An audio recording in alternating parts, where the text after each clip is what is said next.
Hello, everybody. We are here. Phones are ringing, people singing. Built Environment Council Committee of October 9th, 2024. We are here to talk about downtown businesses, ADA accessibility, and vacant businesses, and nuisance building, et cetera, code violations, and what have you. I am Councilmember Liz Vogley, and I've co-chair with Councilmember Zarlingo and committee member Councilman Bader, with Jennifer Gregerson and legal representation. And maybe Yorick will come in from the side, don't know, and some guests in the audience. Okay. And I just ran in, so I am so ready and that's why haven't calmed down yet. I have a lot of things to say and discuss and ask. And so since the first thing on the agenda is ADA accessibility, I guess we'll start with that. I'll ask if anybody from administration has anything that they want to bring up before I ask questions. No, just happy to hear where your thoughts are, and yeah. Okay, fantastic. I've been talking to some folks and noticing a few things on my own. And I know I mentioned the one time, this isn't historical downtown ADA accessibility, but the buses just when I was like, hey, is there an audible thing? And then the bus people happened to be in town and there was a mishap and then they could fix it. And so sometimes when things are mentioned, wonderful experiences that fix things happen. So maybe today's one of those days, maybe it isn't. And so I know that we have an historic downtown as well as overall city, but and speaking of visually impaired and sometimes also auditorily impaired, I don't know if that's the proper way to say it, how are we communicating with folks that are visually and auditorily impaired? And is it within code to have like Braille set up before entering a business establishment or even the city? How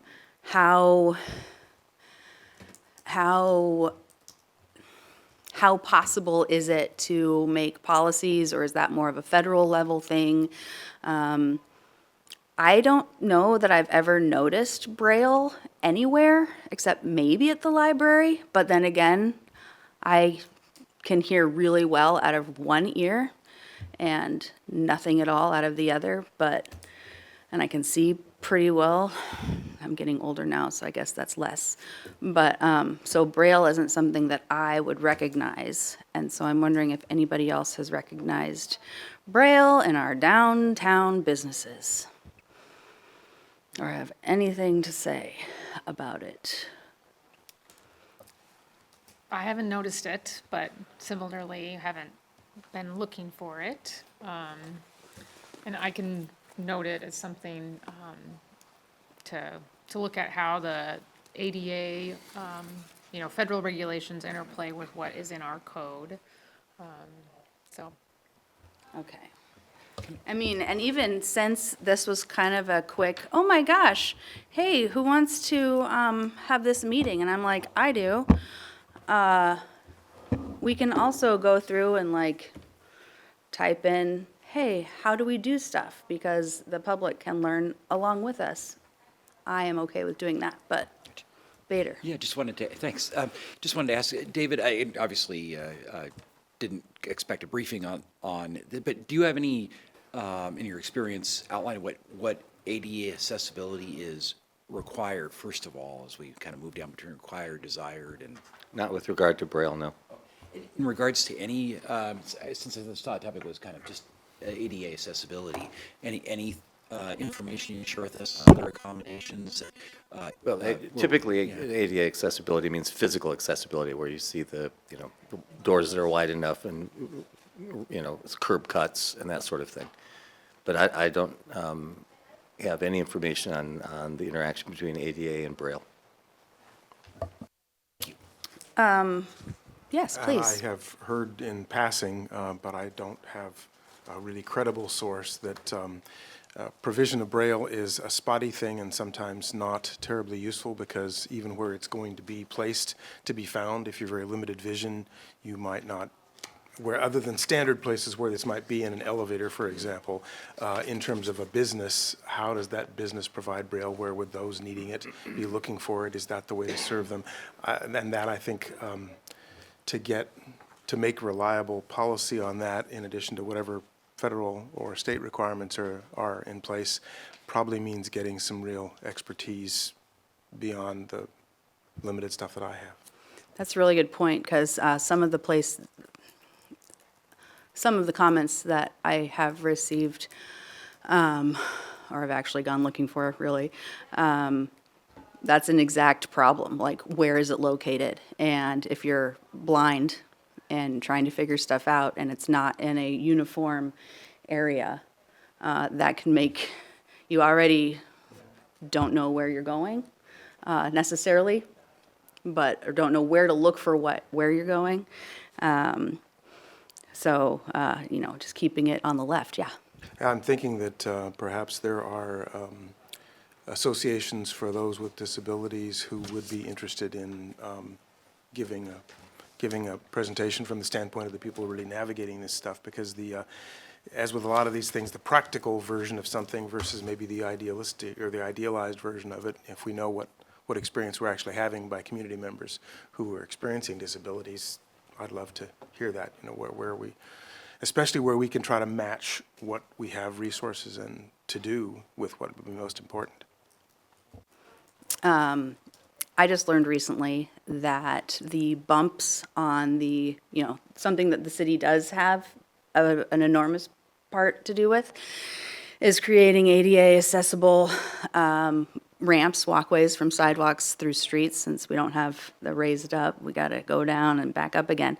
And I thought the bumps, the yellow rubberized bumps, were just kind of slippery and annoying, as an able-bodied person. I was like, what is this? Why is this here? And it isn't actually for traction. It's not actually, thank you. It's not actually for traction, and that's good because it doesn't help with that. It's so that people that are sight impaired can actually tell where it's coming up and can physically feel with their feet, or I imagine with some other mobility device, that's indeed where they're supposed to be stepping off. And I know, well, I didn't expect that there would be any public works folks here, and there aren't. Yeah, so that was just one more thing that people should be aware of. And so, therefore, if you are a person that has one of those ADA ramps next to your neighborhood, I'm thinking Silver Lake. I'm thinking, it's not 19th, the thoroughfare. Yeah. I need to see Click Fix It, because holy moly, it's bad. There's all sorts of dirt and weeds and pretty flowers growing in a sidewalk ramp that actually would just take them right into moving traffic. So maybe it's great that it's all covered with mud and weeds, but that's a whole nother, no, that's exactly what we're talking about. It's just not downtown. Well, that is an area where they have been, to the east 35th, just outside the city limits, is an area where they have been retrofitting those ramps. And I did notice that, yeah, even through shoes, you can feel when you're on those things. So there have been efforts that I think are compulsory to retrofit compliant ADA ramps that way. But I don't know how that affects 19th. Actually, one of the things that our community members comment on relatively frequently in some areas is the lack of sidewalks. So in some of those areas, actually having sidewalks is an increment better than what is there now. Those sidewalks, it seems, are usually put in by new developments. There aren't something all that often that the city puts in as a retrofit. How's your neighborhood, or the places that you move around? Having been there for over 25 years now, well, almost 25, it is, gradual improvements over the last 2.5 decades as they need to fix sidewalks, they put in new ramps, and even beyond just when there's needed to be fixes, there's been some additional, ramps put in and that kind of thing. So it's gradually, gotten better as well, so. Yeah. But not 100% there. Yeah, I don't know if we'll ever get 100%. Historical older buildings, I've had a few comments on very specific places. I won't, if I say your name, business, it's not that I'm calling you out. It's that somebody noticed and maybe we can work together, either not necessarily me, but someone in the city or Seek Like Fix or code enforcement or whatnot. Let's say a business across the street from Angel of the Winds has double opening doors and one or two small lips to get into, is that what they're called? Bump? No. Threshold. Yes, the threshold, as you carry one over. And indeed, one must be carried over practically to get into the threshold of that particular food establishment. So like, is that a Seek Like Fix thing? Sounds like private property. Right. So it would be a conversation, but there must be some kind of thou shalt Yeah. do something. I know with the city, so you identified that, like, Particular not eatery? great. Well, the curb ramp. Oh, yeah, So if yeah. an individual who, like, actually experienced that as a barrier to where they needed to go, complained to the city, we, under federal law, I think have to fix it, have to make a plan to fix that sort of expeditiously. I don't know if that same responsibility applies to private businesses. So, Okay, fair enough. Where am I looking? That's not it. I wanted to find, inaudible traffic signals. I know that we've got those in some places. I have commented it is now okay to cross Wetmore. And they usually work, and whenever, this is going into the next, in my mind, code enforcement stuff. Because if a button is not working to cross the street, then we can Seek Like Fix it. And, or just tell Ryan Sass, probably doesn't want, phone calls, hey, Ryan. But, and I haven't seen him in a really long time. But, so I guess I'm just putting that out there. It could be a policy to make sure that we at least have things on the books that go in part with code enforcement. I mean, would it be federal code enforcement of a city's jurisdiction? How does that work? There's the ADA. We have to comply. People have to comply, but the city doesn't have to make the people comply. But how would the federal government get the people to comply? Any ideas? Not off the top of my head. It's probably good, because I'll quote you later. Chair, I think in some of those cases where there are substantial remodels and new building permits, then that can bring the code into play. But there is a reluctance, I think probably because of burdensomeness of some regulations, to invoke those on something that's already in place and not being changed. Although, by contrast, the ADA ramps on 35th Southeast were done as a retrofit Yeah. to an existing. So it does happen some of the time, but that is complex territory that's out of my league. But not necessarily out of our jurisdiction. I think there might be another issue too that ultimately we would get to is to what extent does federal law or state law preempt our making any rules around this? Perhaps, I don't know if we could be more restrictive or not, but I think that might be something we would have to, that ultimately, if we want to take a deeper dive into this, we probably want to take a look at there, but anyway. Well, given the complexity of it, I think and the costs of some of these things, I think that probably is another thing to encourage us to seek some input from those experiencing disabilities, first to find out what are the things that they do mostly experience and what are the most troublesome ones, what are the ones that are barriers to them participating in our community, and maybe start with that. Because without really knowing their experience and without prioritizing it, one could spend a lot of time and or spend a lot of money or create inconvenience and not improve the You situation. know what's cool? That did that. That's why I had the questions. So people that are actually experiencing these things have commented. And see, and that may be a category for something like, I mean, I don't know what the way to gather that kind Yeah. of thing. In the same way that See-Click-Fix is beneficial to the city because it gathers the things in one place so that they can be evaluated and prioritized and worked on effectively, maybe See-Click-Fix, maybe there's a category that's there or could be created where accessibility problem was a See-Click-Fix item. And that could then gather those things. Because again, I wouldn't know what Yeah. those are. But the kind of experiences, specifics, and statistics that you can get from See-Click-Fix from a database like that would be the kind of thing I would want to make policy on. Do we know if, and I know we keep calling it See-Click-Fix. And what we want to call it is Everett at Work, even though my phone calls it See-Click-Fix, and so does the stuff. I created a problem today, so I could go through it and see how it worked on a computer, because I used my phone, and so I have some information. City of Everett at Work, which isn't what you just said. What was it? Everett. City of Everett at Work. Good times. Back up. Data collection.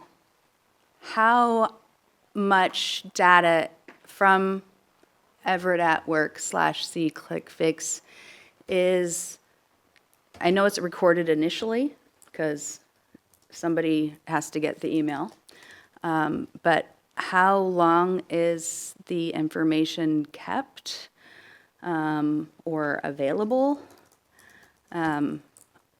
This doesn't exactly tell me, so I will go through.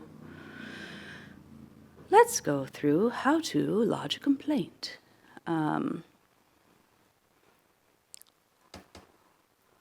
Which is what I did. And then it's going to take me to the website. Okay. Yes, please. I guess while you're looking for that, I was going to ask, Ms. Gregerson, is there a city contact, kind of the honcho of See-Click, of Everett at Work, who might tell us those kinds of things at some point? Like the way that it's constructed or categorized? Yeah, well, communications and engagement has led some of those efforts. And I don't know who the current person is right now, but it's knowable, and I can get answers to questions too, or see about that in the future, yeah. So Jennifer, in all of her wisdom, reminded me in the email when I asked to have this meeting, the code, not the archive, the code enforcement, I should just click on it. How to lodge a complaint. So if you go to your city and you go to, here, where could we go? If you go to, I just know this because I clicked on it today, but under services is the kind of the quick way to get there. Services. And then code enforcement's right up Code there. enforcement. Yeah. I know that the cameras aren't necessarily like looking down on me or my computer. I did this today too. Code enforcement has some information. And if you want to, filing a complaint, because that was like my first question. Where do people go to make a complaint? I think a lot of people have those questions. So let's teach them right here, right now. There's a code violation complaint form. I thought it was going to be lots of lines, this and that, but no, it actually takes you to submit a code violation complaint. It doesn't tell you yet that it's See-Click-Fix / City of Everett at Work. But you select your location, You click submit. I'm not going to do that because I already did. You have the ability to take a picture. So yeah, one of my questions is there a record of complaints kept by the city for how long? While creating this complaint, it does say that there is public disclosure request possibilities. So with public disclosure, I know we are mandated to do that, fill requests. But yeah, so do we know how long you're pretty familiar with public disclosure stuff. Does it matter what it is? There are different retention values for different kinds of records, and I don't know what the retention period is for this type of record, but it's certainly at least, there's no retention period less than a year. Okay. Right. So I lodged a complaint, and I'm going to tell everybody what it was and let you know. And yeah. Was it my long grass? No, but I did, that was a question. What if a person just mentions an issue they're having with a property? Can a complaint be lodged on their behalf? Is a record of that kept? I know, and I've already mentioned this today, I've passed on many complaints to Public Works and usually see the fix take place, like it happens. And usually it's Ryan, so sorry, Ryan. He's like, yeah, I can put in a ticket for that. I think that's what it's called, in his mind anyways. If the code violation is more than just a 15-inch tall grass issue, are photographs taken and kept for the record? That's a few items down on my questions list. But it's funny that you mentioned your grass. So no, it wasn't. I opened it up as not as myself, but as my council member person. And I said, hey, I said, this building, I said, we should get rid of, sorry, people, we should not have the 10 Commandments outside the front because separation of church and state. And I got an acknowledgement right away. I didn't have any pictures for that, but, it says on there that if you do send a picture, it's helpful to figure out where you are. I was acknowledged. Hello, and thank you for reaching the City of Everett Code Enforcement Group. They've reviewed it and requested it, and, oh wait, no, that's not the first one. It was assigned to Ann Weech, and I remember, so you get a name of an actual person, and it says Code Enforcement, and then I got another thing that said it was recategorized from submit a code violation complaint to a question, comment, concern, compliment, and then it was assigned to administration. Deb Williams, who I know who that is, but only because I know who that is. And then, thank you, we have reviewed your request and determined that it is not a code enforcement issue. We have forwarded it to city administration for further review. So I imagine, if it wasn't me, I might almost immediately get a response like, oh yeah, I've seen those responses because I get emails of the same type. So saying all of that, it looks like C-Click Fix. Have you ever used it? What has your experience been? Very responsive and good. Not everything got fixed, but at least I got a response back that I knew they were looking at it, so that was good. How about you? Council person is our lingo. Yes, I've done 2 or 3 reports, and they have been handled appropriately, including one of them that had sort of been dismissed, and then at council we described the process, a defect in that process that got fixed, and the defect got undone, and it was all handled well. And I a recent one for a possible encampment was, I think it's still in process on that, but I get to track it, so yeah, it's worked well. And mine is called City of Everett at Work. Thankfully, I need to stop saying C-Click Fix. This is why we talk about things, so we can get it out there.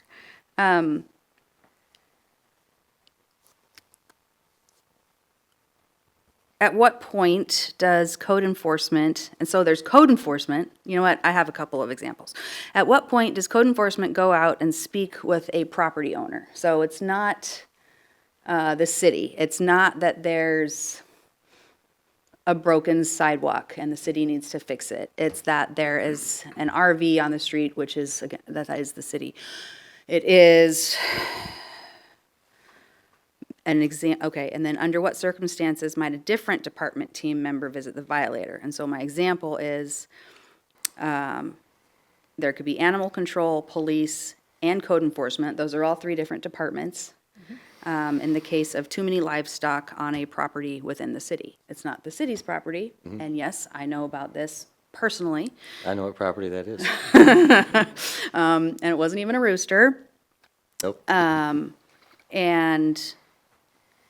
I'm not sure, so anyways, under what circumstances might a different department team member visit the violator? If it's not code enforcement, is there a prescribed way, or do we know? I don't think, of course, I'm not in any of those departments, but Right. I don't believe for some of those examples that are complicated, there is a procedure laid out anywhere, either in code, certainly not in code, or in departmental rules, rules of practice. They have got to be worked out case by case. In that particular example, it involved animal control, right? But we also have city code that addresses how many animals you can have on property, so it is code enforcement. And I forget how they handled that, if you're talking about the same example I'm aware of. Probably. But I believe they would coordinate on that and pick kind of a lead department. Which I think is what they did, and I don't have, Yeah, that's my understanding. I didn't go back and look at it closely. And then, do we know what type of circumstances allow for leniency? Because I imagine there are times when there's leniency. It's also publicly known and possibly publicly accepted that so often, and I quote, the city's hands are tied, we can't do that, or there's a 72-hour law, or the law is on the books, and I think most of you will probably recognize these words when I say them out loud, like the loud blue car on Dakota Way, or let's see, where laws are on the books, but we can't really do anything about it, like the loud blue car on Dakota Way, or prior to the most recent legislative session, the inability to pursue alleged criminals at a high rate of speed, or perhaps, and this is where you're going to love me, the Waits Motel for 30 years had code violations and complaints, but the city didn't have a council, and this is also in quotes from people that have talked, it's not just me saying this, but the city didn't have a council or mayor that was, and here's some air quotes, willing to do anything about it. So like we had all of those code enforcement laws in place, but whether you want to call it leniency or what, I don't know. And I imagine that it's not going to be written in code when you can be lenient on the law. But is there something, is there something that can be discussed at this time? I don't know that it's written in code, but as a matter of practice, our code enforcement folks typically talk to the property owner and give them a warning, let them know that this circumstance, whatever it is on their property, is in violation of code, and would they please conform to the code? Because their priority is not penalizing people. Their priority is always getting compliance. And after a certain period of time, and I don't know what that is in their practice, if they have not done anything to address that, then they will start the official code enforcement process, which until we rewrote Title 120 was a much lengthier process. And I think what often happened, especially in the old days, like when I first started 18 years ago and we didn't have a lot of resources for code enforcement, people would kind of lull us along, right? We would start this lengthy process and we'd run out of steam and nothing would happen. And one of the beauties of the new Title 120 is that it's more like parking enforcement. We write a citation and they don't go to the examiner where we have to prove they violated it. They go to the examiner if they appeal the citation. So it's a much more expedited process. It's something we tried to do for years. I'm glad they finally did it. And so opportunity for leniency there is way at the front end, when we warn them that if you don't do this, we are going to issue a notice of violation. And if I understand it correctly, the source of a code enforcement look is almost always a complaint of some sort. Almost always complaint-driven, yes. But by law, it doesn't have to be complaint-driven, yeah. And then, yeah, so that goes back to if there's no complaint, how is it recorded? How is it figured out? How is it brought to someone's attention? Like going down the street, there's a new sign. And then, I mean, Moved generally it's forward. complaint driven, right? Like the only scenario that it wouldn't be is if there was some time when there was just really increased staffing and someone was like, you're gonna go out on sign patrol today and make sure all the businesses up and down Evergreen don't have A-boards on the sidewalk, or the banners in their windows are the right size. There's no billboards that aren't supposed to be there, but, you know. Or I assume if Unlikely. if a city employee noticed a life safety kind of a problem, they could bring that up. But it sounds like the general practice has been to not be looking for code violations Yeah. specifically. Yeah, it's not like a code violation requires there be a complainant. It's just that we typically react to complaints. It's not like, you know, what you see on LA Law on TV, right? Do you want to press charges? There does not have to be somebody willing to press charges. It just has to be brought to the attention of code enforcement. And they're going to prioritize things where there is somebody who is really bothered about this particular violation. and can that be looked up? Like if it's not a C-click fix and it's just a phone call to Which it typically won't somebody. be, because C-click fix, I think typically is for city properties, right? Yeah. If there's a pothole, it's a Yeah. classic example. Code enforcement issues typically, I don't believe are C-click fix, although I'm not that familiar with it. But it would be a complaint to code enforcement. I don't know there'd be a record if somebody called 257-8565 and complained. I don't know that that would result in a record that would be retained, but I think more typically somebody goes online and files a written complaint, is my understanding, but I'm kind of observing it from a distance. Yeah. Did you want to say something? I thought you started and I then, was just thinking that one example that crosses that is graffiti, where I think it can be reported through C-click fix, and then if I understand it correctly, if that graffiti is on private property, then that gets, would result in a message to the property owner saying, hey, this is something you should fix. yes, I'm just thinking and pointing. Because the but city not you. usually fixes that on public property. I'm not sure there may be some resources to help private property owners, other than friends I know who helped other private property, neighbors and things where they were trying to do that. Well, a lot of times you see that, well, we get lots of emails, I imagine we all do, with pictures of shopping carts and debris and people sleeping on the sidewalks and all of that stuff. So if, And there is a separate shopping cart retrieval Right. operation. but all of that stuff is under the purview, at least, anybody want to submit a violation complaint right now to see what it says? Well, and that is arguably a reason why where we can collect these things under C-click fix or under Everett at Work, City of Everett at Work, that there is a positive reason to do that because it gives you collected and quantifiable information so you can decide. Because we do not have the resources to respond to every conceivable problem. Yeah. I've never had those kinds of resources. So it is a matter of prioritizing the best things for our community members. You just brought up a really good point that I keep forgetting because, budget crisis, and it's not leniency, it's more tied hands, resources. Careful use of the resources. That's How always can gotta be it. how can we do these things that people want?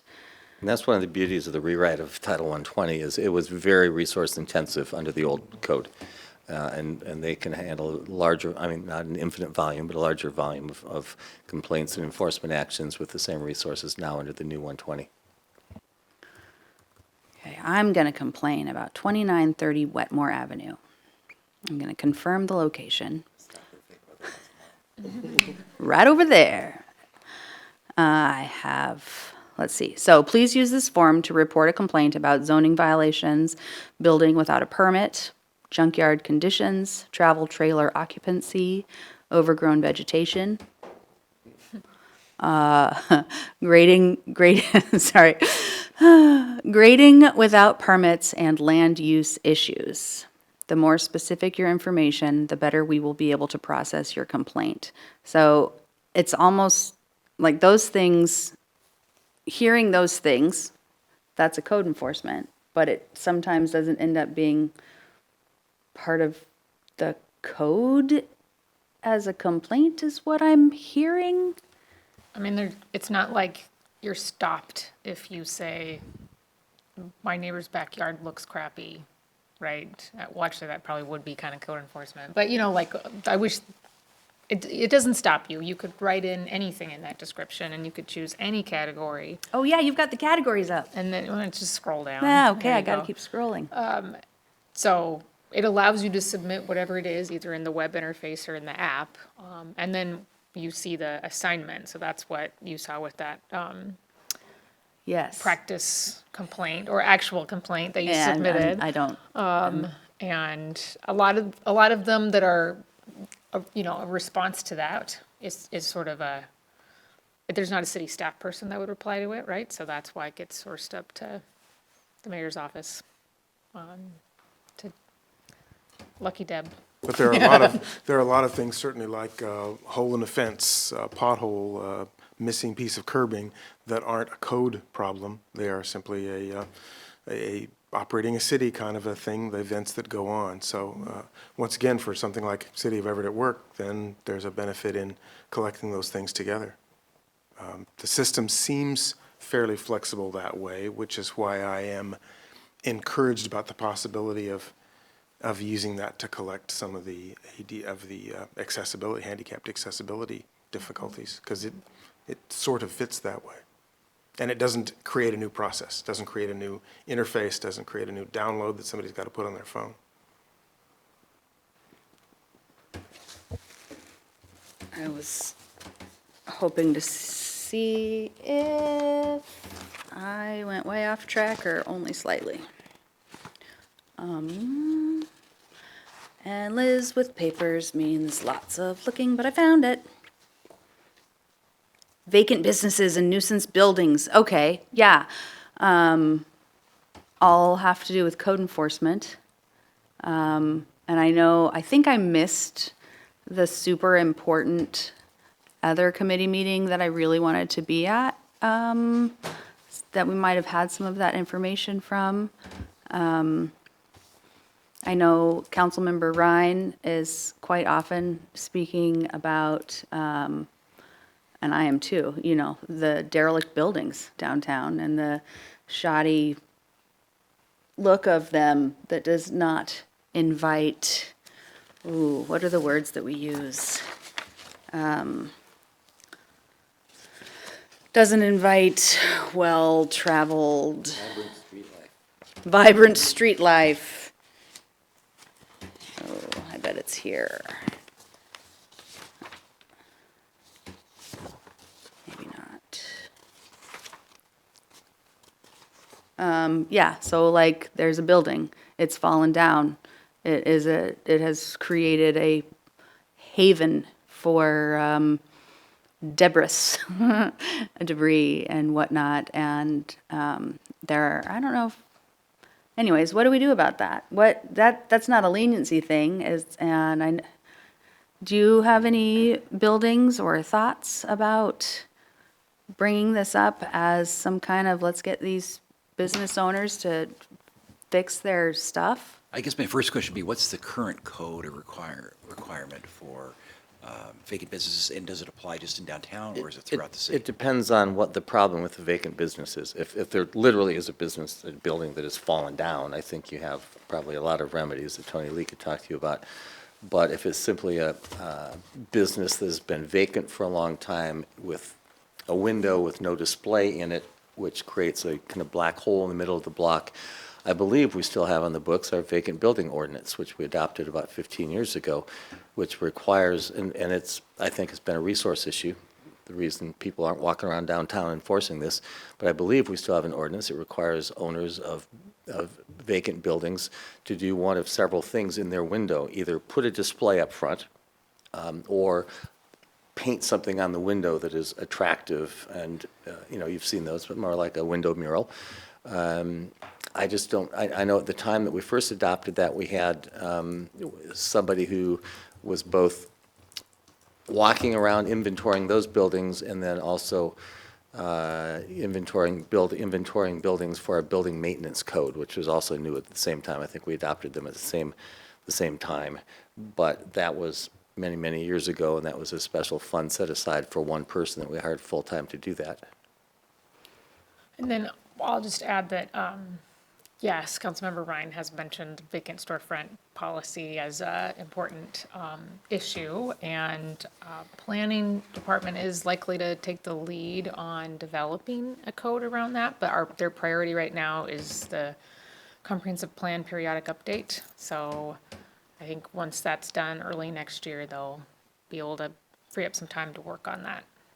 I suppose there may, so I'm thinking of a specific building that's actually fallen down. It's not a storefront issue, it's a vibrant walkable front issue, next to a beautiful historic brick building. And then a parking garage, which is nice. And a parking lot, and then I think storage. But like the building actually has fallen down, it's on Wrecker. I think it looked terrible for a while, for like a year. Gosh, I remember it like just after COVID, I think it actually fell down or burned down. I'd have to look up the address. But anyways, so that's not vacant storefront, it's Building maintenance. building maintenance.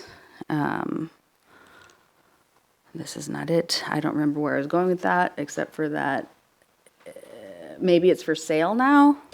Well, I guess with respect to the storefronts especially, I would say, I think, and Councilmember Ryan has led on this, the idea, if possible, as our attorney has said, is to encourage compliance. We would rather those storefronts be vibrant and good-looking and preferably occupied. The first idea there, the first priority is there. I think the difficult thing is to distinguish between something that might be vacant in the short term, where someone is trying to make it active, and something that's simply being sort of warehouse, sort of just left, and thereby creating a drag or a load on the city itself, a disadvantage for the city.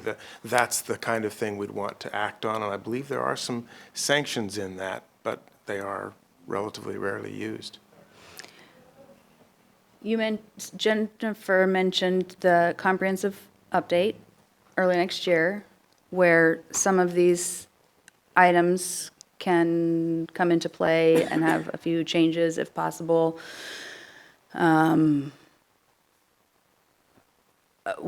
about if there are some businesses that, I remember there being, I can't remember what it's called, but at the end of every year, there's the comprehensive plan, like, we'll excuse you from it. That's not what it's called, but people apply to do, not a rezone, but like a something or other. You can shout it out from the audience if you know. Yeah, a list of application for specific amendments, otherwise it's called the docket, so everybody can hear. And so they get to go out of bounds of the comprehensive plan or change a little bit. This is me thinking and not remembering and knowing that somebody else in the room knows more about it. That might even be willing to come up in the next, yeah, there's a chair and a mic, or right there is fine too. I think the AV team wants you to sit at that end. Good afternoon, New York, Stephen Flood. It went on and off. It's green. Can I share some of those? You certainly can. Good afternoon, York Stevens Swatch, the planning director. Most years, we hold a process by which individuals and organizations can make application for amendments, specific amendments to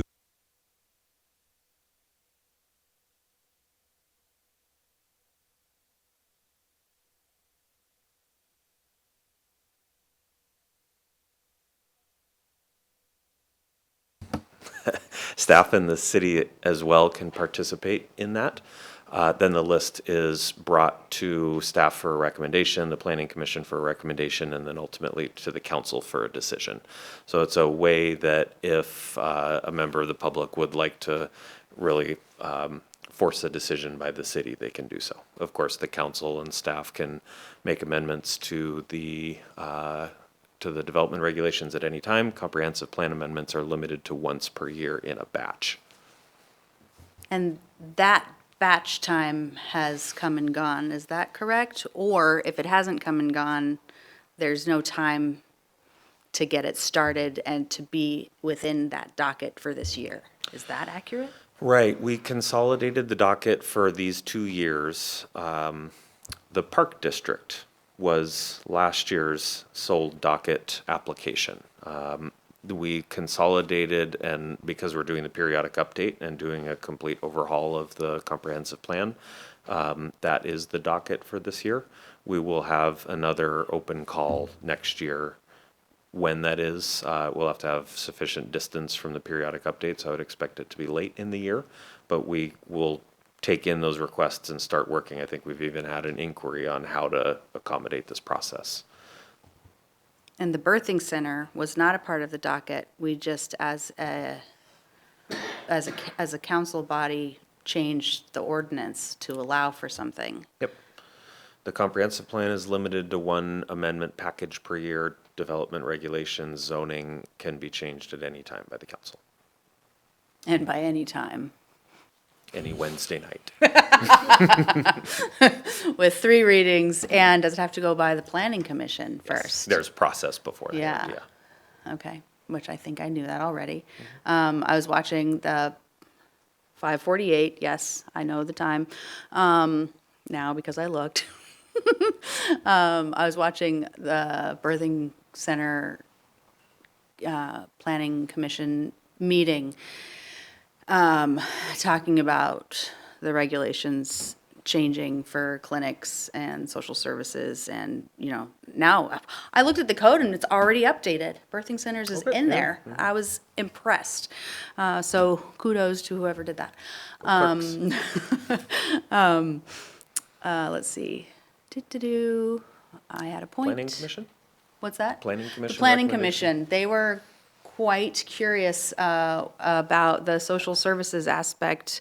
And I know in 2018, Council Bader, you were there when we did I wasn't quite there yet, when Metro Everett was created.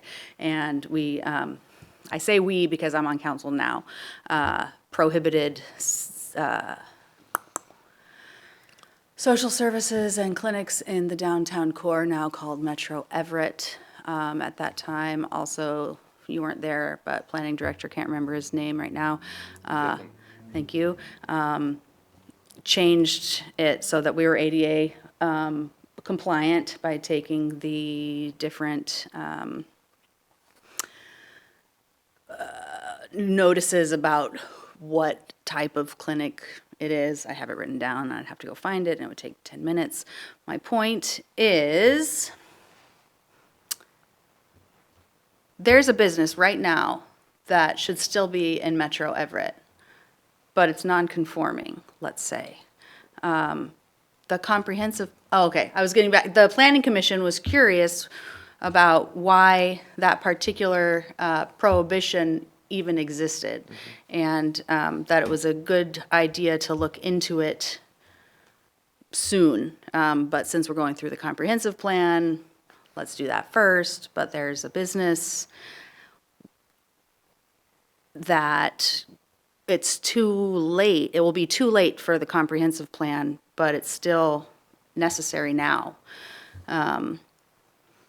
So I guess what might be in the next 30 seconds, a good way to get something started for any business that might be going through difficulties because of a policy that's not necessarily not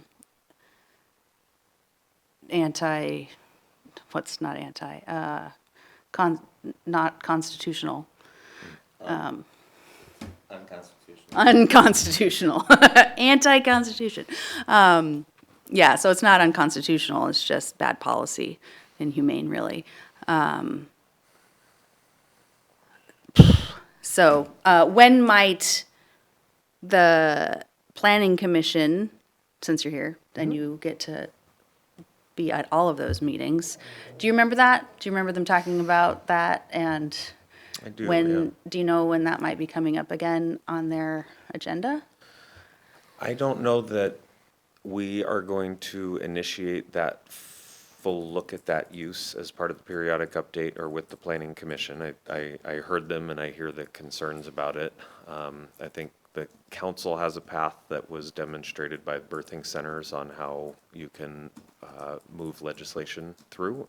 The comprehensive plan, if it requires an amendment, needs to be timed appropriately, but otherwise, that would be the path. So I don't see us, staff, initiating it to the planning commission. It's something that can always come from the council. But that is something that even if there wasn't a business that is in need at this time, that is something that we're going to be talking about during the comprehensive plan update, Metro Everett, possible changes. Or We will be no. talking all around it. Maybe talk about how, like, how the comprehensive plan is like overarching, right? Guides vision, sets high-level policy, and then code and ordinances implement that. You don't necessarily change all the code and ordinances Right. at the same time that you're doing that, planning, comprehensive plan, update document. I think that's where I always get confused, because the comprehensive plan was when Metro Everett happened, right? But if that was 2018 and the comp plan is every 10 years, then that isn't math.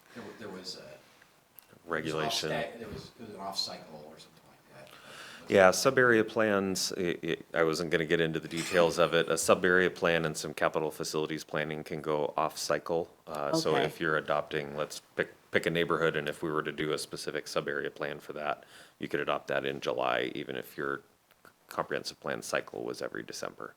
This periodic update, we're looking at the whole comprehensive plan as well as the development regulations. So the development regulations to implement that plan with some of the zoning changes, with all of the kind of goals and policies that we're working with. I spent most of today looking at the use matrix and how it's gonna fit with some of these new zones, and I think you'll hear some about that a week from today at a briefing to the council. We do not have in scope to make changes to the ground floor social services and clinics restrictions in Metro Everett. This is very good to know. I'm glad you were available. Sure thing. Let's see, and the time is 5:54. We've got 6 minutes. I did a lot of talking. And I am very appreciative of all of the other talking as well.